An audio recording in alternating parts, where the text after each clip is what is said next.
தேசிய மக்கள் சக்தியின் வரவு செலவு திட்டத்தின் 2ஆம் கட்ட வாசிப்பு 106 மேலதிக வாக்குகளால் பாராளுமன்றத்தில் நிறைவேற்றப்பட்ட போதும் இன்னும் அமளி துமளிகளுக்கு யாதொரு குறையும் இல்லை. பட்ஜெட்டுக்கு ஆதரவாக 155 வாக்குகளும் எதிராக எதற்கெடுத்தாலும் பூத கண்ணாடியை போட்டுக்கொண்டு குறை கண்டு கொண்டிருக்கும் எதிர்க்கட்சிகளின் 46 வாக்குகளும் கிடைத்தன. தாங்க முடியாத சோகமும் என்ன பதில் சொல்வது என்று தெரியாத குழப்பமும் எதிர்க்கட்சிகளிடம் நிலவி வருவதை ஊடகங்களில் அவர்கள் உதிர்க்கும் வார்த்தைகளின் கன பரிமாணத்திலிருந்து புரிந்து கொள்ள முடிகிறது. 1980ஆம் ஆண்டுகளில் மேற்கிந்திய தீவுகளை கலக்கிய ஜாம்பவான் வேகப்பந்து வீச்சாளரான மைக்கேல் ஹோல்டிங் போல ராட்சத வேகத்தில் ஓடி வரும் எதிர்க்கட்சியினர் மெதுவாய் பந்தை வீசி சுதப்பிக் கொண்டிருப்பதாக அமைச்சர் பிமல் ரத்நாயக்க பட்ஜெட் தொடர்பான பாராளுமன்ற விவாதத்தில் அட்டகாச நக்கல் ஒன்றை அடித்திருந்தார்.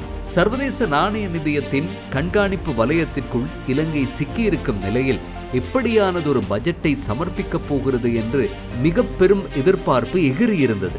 இதுவே சர்வதேச நாணய நிதியத்தின் இலங்கை கிளை முகவர் போல இருந்த ரணில் விக்ரமசிங்கவின் பட்ஜெட்டாய் இருந்தால் மக்களுக்கு எந்தவித உணர்வும் ஏற்பட்டிருக்காது. ஆனால் அனுரகுமார திசாநாயக்க என்ற இடதுசாரி தலைவர் மக்களோடு மக்களாய் மட்டுமே அரசியல் செய்து தேசத்தின் உச்ச நாட்காலியை அலங்கரித்த தலைவர் பட்ஜெட்டை தாக்கல் செய்ய போகிறார் என்றதும் பழைய இந்திய பாகிஸ்தான் போட்டி ஒன்றை போல ஒருவித பரபரப்பு ஏற்பட்டது நிஜம். சர்வதேச நாணய நிதியத்தின் நிபந்தனைகளை மீறி பாரி வள்ளல் போல தாராளமாய் சலுகைகளையும் மானியங்களையும் அள்ளி கொடுக்கவும் முடியாது. அதேவேளை மக்களின் வயிற்றில் அடித்து பிழிந்தெடுத்து கஜானாவை நிரப்பவும் முடியாது. அதாவது பாம்பும் சாக வேண்டும் தடியும் உடையக்கூடாது ரகத்தில்தான் பட்ஜெட் அமைய வேண்டியிருந்தது. ஜனாதிபதி அனுர இந்நிலைமையை கச்சிதமாக புரிந்து கொண்டுதான் பட்ஜெட்டை சமர்ப்பித்தார். அனுர பட்ஜெட்டை வாசித்துக் கொண்டிருக்கும் போது சமூக வலைத்தளங்களில் எதிர்க்கட்சி ஆதரவாளர்கள் மயான அமைதியில் உறைந்து போயிருந்தார்கள் என்பதை இங்கே சிவப்பு பேனாவால் அடிக்கோடிட்டு சொல்ல வேண்டியிருக்கிறது.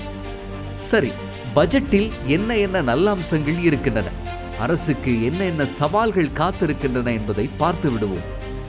ஓட்டிசம் எனப்படும் நரம்பியல் குறைபாடுடைய குழந்தைகளுக்கு நிதி ஒதுக்கீடு, அனாதை குழந்தைகளுக்கு மாதம் 2000 ரூபாய், அவர்களின் காப்பக பொறுப்பு செலவுக்கு மாதம் 3000 ரூபாய், மாற்றுத்திறனாளிகளின் உள ஆரோக்கியத்துக்கு சில 100 மில்லியன்கள் என்று யாருமே இதுவரை தொடாத ஏரியாக்களில் சிக்ஸர் அடித்திருக்கிறது அரசு.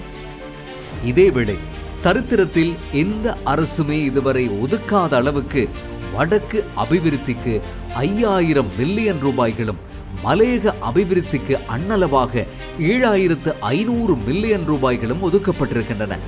1981ஆம் ஆண்டு ஐக்கிய தேசிய கட்சி தலைமையின் பூரண ஆசீர்வாதத்துடன் எரிக்கப்பட்ட வரலாற்று சிறப்புமிக்க யாழ் நூலகத்தின் மேலதிக அபிவிருத்திக்கு 100 மில்லியன் ரூபாய்கள் ஒதுக்கப்பட்டிருக்கின்றன.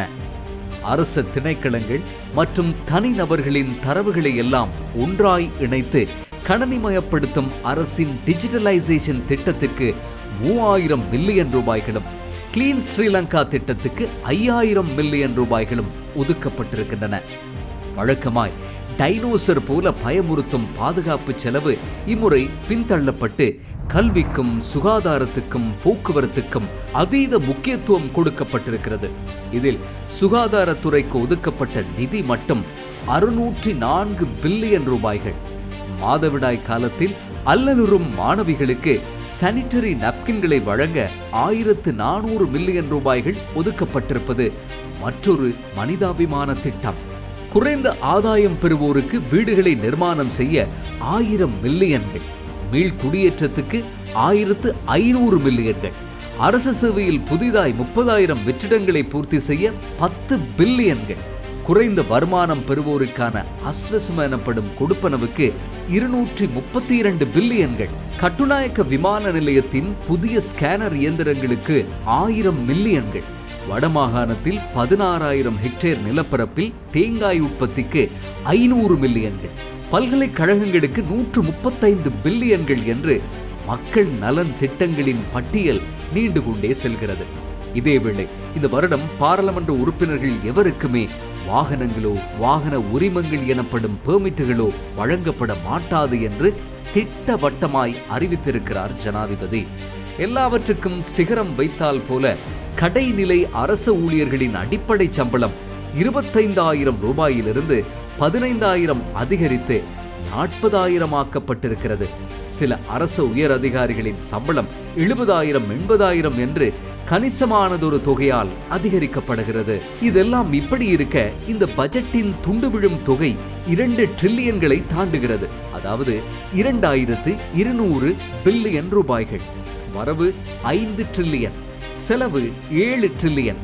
வரவுக்கு மீறி செலவுகள் வந்தால் நிம்மதி சென்று விடுவது தனிநபர்களுக்கு மட்டுமல்ல, அரசுக்கும் தான். நவ லிபரல் சித்தாந்தம் என்ற பெயரில் எல்லாவற்றையும் விற்று சாப்பிடாமல் உள்நாட்டு உற்பத்தியில் கூடுதல் கவனம் செலுத்தப்பட இருப்பதும், அனாவசிய இறக்குமதிகளை மட்டுப்படுத்த நடவடிக்கை எடுப்பதாய் சொல்லப்பட்டிருப்பதும் கவனத்தில் கொள்ளப்பட வேண்டிய முக்கிய அம்சங்கள். மேலும் மலை போல நம்பியிருக்கும் சுற்றுலாத்துறையின் பாரிய வளர்ச்சி ஒருவித உற்சாகத்தை அரசுக்கு ஏற்படுத்தி இருக்கிறது.